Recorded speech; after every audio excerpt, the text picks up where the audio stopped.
ME 302 का topic है metal forming process.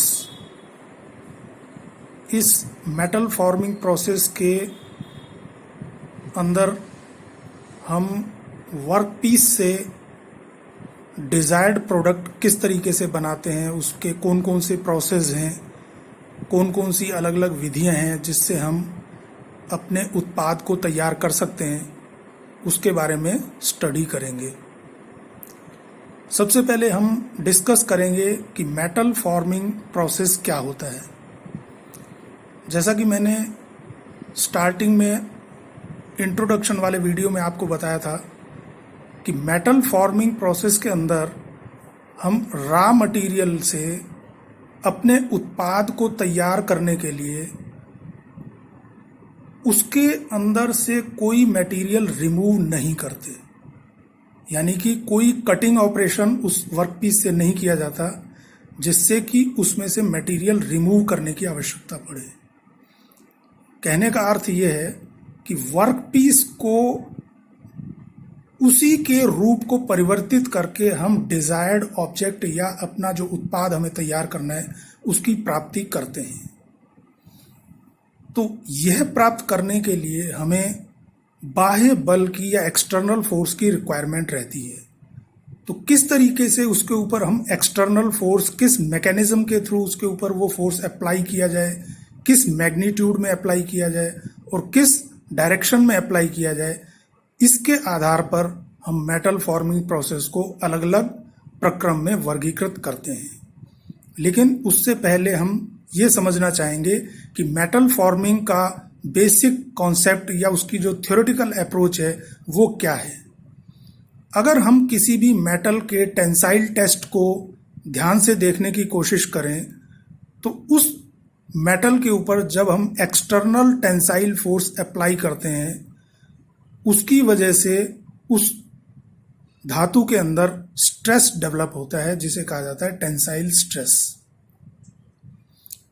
जैसे जैसे हम उस धातु के ऊपर आरोपित बल की मात्रा बढ़ाते जाते हैं, टेंसाइल स्ट्रेस की वैल्यू भी बढ़ती चली जाती है। एक पर्टिकुलर फोर्स पर हम देखते हैं कि उसकी इलास्टिक लिमिट आ जाती है, यानी कि अगर हम उसके ऊपर बल को अगर हटा दें तो वापस वो धातु अपनी पुरानी अवस्था में आ जाता है, जिसे कहा जाता है इलास्टिक लिमिट, और इस स्ट्रेस को कहा जाता है इलास्टिक स्ट्रेस।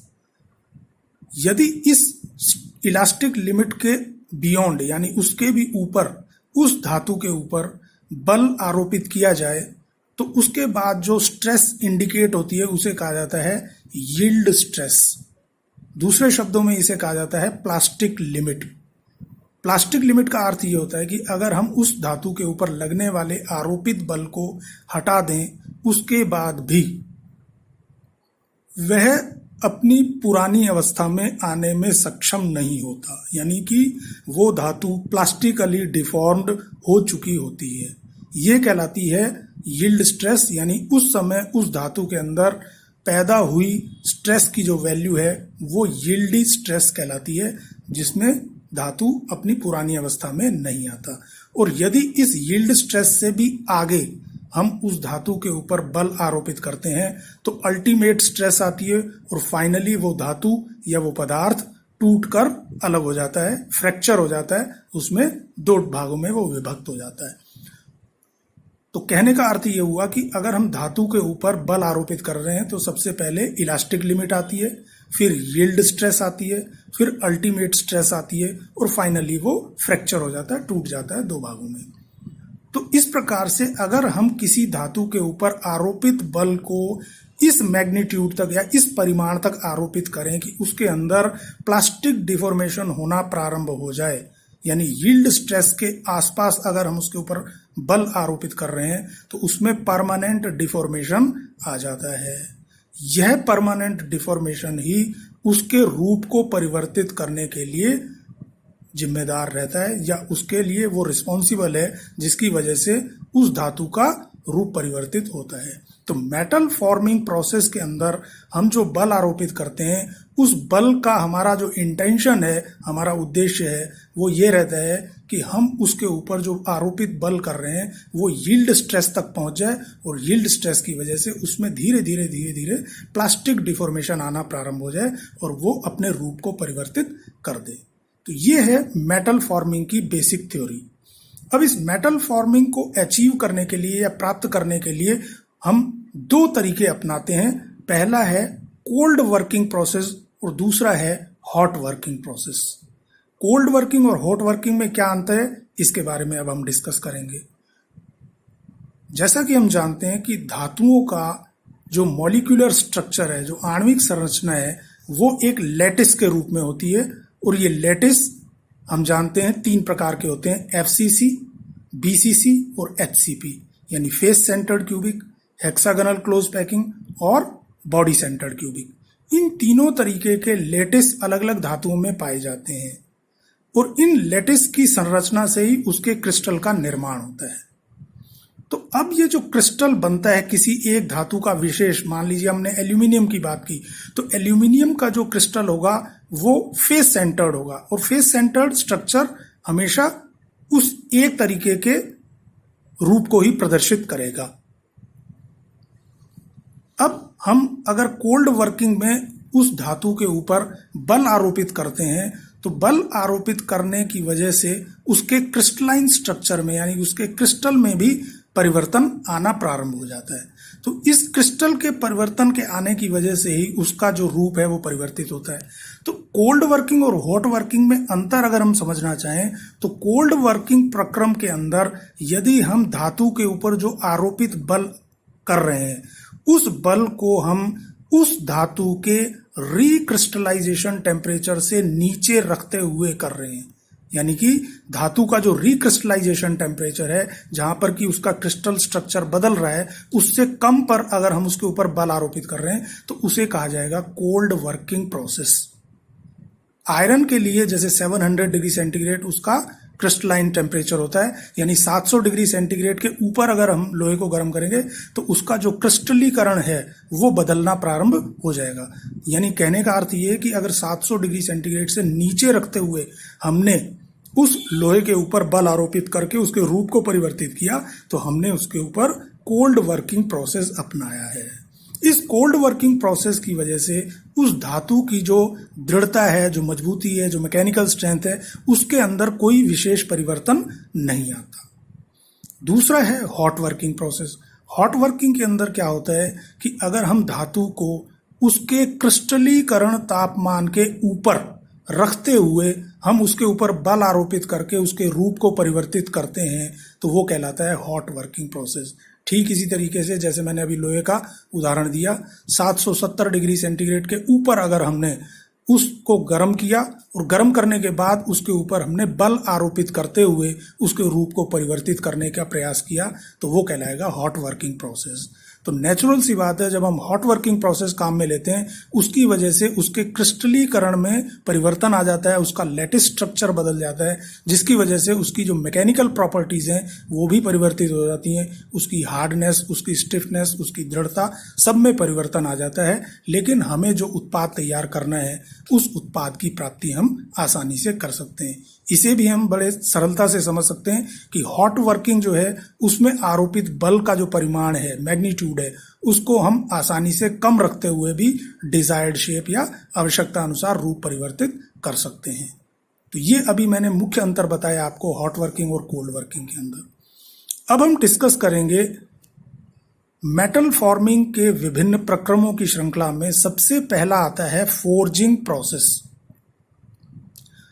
फोर्जिंग प्रोसेस अपने आप में एक ऐसा प्रक्रम है जिसमें कि हम किसी उत्पाद को निर्मित करने के लिए बाह्य बल की सहायता से प्राप्त करते हैं। यानी कि हमें ये समझना यहाँ पर आवश्यक है कि हम किसी भी पदार्थ पर या वर्कपीस पर जो बल आरोपित करने वाले हैं वो बल किस प्रकार के हो सकते हैं। जैसे मैंने अभी आपको स्टार्टिंग में बताया था कि टेंसाइल टेस्ट में हम उसके ऊपर टेंसाइल फोर्स अप्लाई करते हैं। तो पहला बल हम कह सकते हैं कि वो टेंसाइल फोर्स हो सकता है। दूसरे तरीके का बल कंप्रेसिव नेचर का हो सकता है, कंप्रेशन का, यानी उसके ऊपर दबाव डालकर हम उसके रूप को परिवर्तित कर सकते हैं। तीसरा है इम्पैक्ट लोडिंग। इम्पैक्ट लोडिंग का मतलब ये है कि हम उसके ऊपर जो बल आरोपित कर रहे हैं उसको एक निश्चित वेग प्रदान करते हुए वर्क पीस पर अप्लाई किया जाना। जैसे हम हथौड़े से या हैमरिंग एक्शन से किसी वर्क पीस पर प्रहार करते हैं तो उसको हम कहते हैं इम्पैक्ट लोडिंग। तो मुख्यतः हम 3 भागों में बल को कह सकते हैं, या तो वो टेंसाइल फोर्स हो सकता है, कंप्रेसिव फोर्स हो सकता है, या इम्पैक्ट फोर्स हो सकता है, या आघात जिसे कहा जाता है वो आघात बल भी हो सकता है। तो इन 3 प्रकार के बलों से हम उस पदार्थ का या उस वर्क पीस का निर्माण कर सकते हैं जो हमें डिजायर्ड है। तो उस डिजायर्ड ऑब्जेक्ट को प्राप्त करने के लिए हम किस तरीके से बल आरोपित कर रहे हैं, क्या उसमें मैकेनिज्म यूज कर रहे हैं, किस तरीके की हम डिवाइसेस काम में ले रहे हैं, उस आधार पर इस फोर्जिंग प्रक्रम को भी हम अलग अलग भागों में बांट सकते हैं। तो इस फोर्जिंग के अंदर सबसे पहला आता है ओपन डाई फोर्जिंग प्रोसेस या खुली डाई फोर्जन। इस ओपन डाई फोर्जिंग प्रोसेस के अंदर क्या किया जाता है कि उस वर्क पीस को जिसको हमें शेप प्रदान करनी है उसको हम गर्म करते हैं। गर्म करने के लिए यह आवश्यक है कि हमारे पास कोई फर्नेस होनी चाहिए, कोई ऐसा सोर्स होना चाहिए जिससे कि हम उसका टेम्परेचर इंक्रीज कर दें। उस हाई टेम्परेचर वाले वर्क पीस के ऊपर हम एक वर्क टेबल पर रखते हुए उसके ऊपर बल आरोपित करते हैं, और बल इस तरीके से आरोपित किया जाता है ताकि उसकी शेप उस तरीके से बदलना प्रारंभ हो जाए जैसी हम चाहते हैं। इसका सबसे सिंपल उदाहरण हम समझ सकते हैं कि जैसे एक कुल्हाड़ी है, उस कुल्हाड़ी का एज प्रिपेयर करना है, तो उस कुल्हाड़ी के एज प्रिपेयर करने में हम उस कुल्हाड़ी को पहले गर्म करेंगे, और जहां पर हम उसको धार बनानी है उसको एक ऐसी स्टील टेबल पर रखेंगे, और स्टील टेबल पर रखने के बाद उसके ऊपर हथौड़े से धीरे धीरे प्रहार करना प्रारंभ करेंगे। तो उस प्रहार करने से क्या होगा कि जिस धार पर, जहां पर हमें धार बनानी है, वहां पर जो धातु है वो दबना प्रारंभ हो जाएगी, दबेगी। वो उसके दबने की वजह से वहां पर एक कटिंग एज प्रिपेयर होनी प्रारंभ हो जाएगी, जिसको कि हम कहेंगे कि ये फोर्जिंग प्रोसेस के आधार पर तैयार की गई है। यानी कि उस कुल्हाड़ी की जो धार बनाई है हमने, वो ओपनली खुले में वर्क टेबल पर रखते हुए उसके ऊपर हैमरिंग एक्शन करते हुए हमने उस एज को प्रिपेयर किया है। तो ये कहलाती है ओपन डाई। या सिंपल से उदाहरण में, जो पुराने जमाने में लोहार काम किया करते थे, उस लोहार वाले काम को भी हम ओपन डाई फोर्जिंग प्रोसेस कह सकते हैं। इसे स्मिथी के नाम से भी जाना जाता है। दूसरा है closed die process. Closed die process के अंदर क्या होता है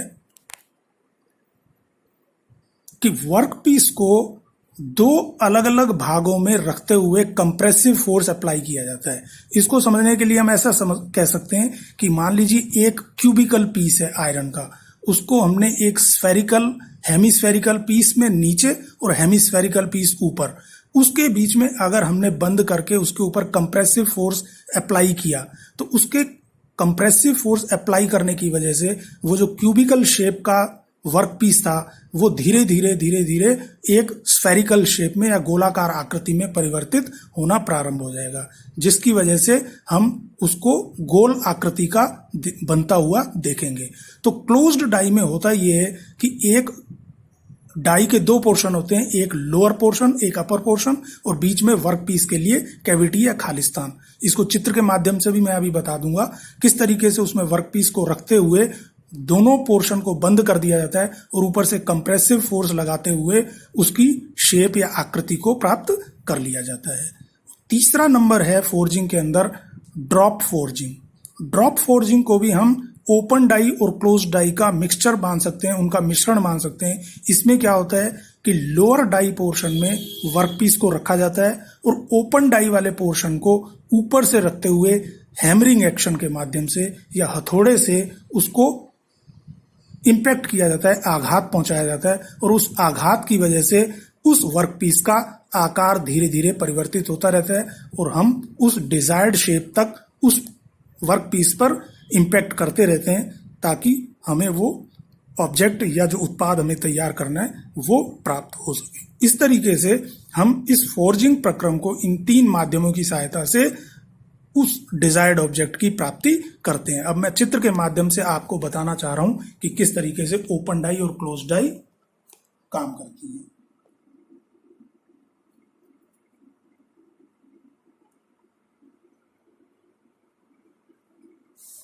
थैंक यू।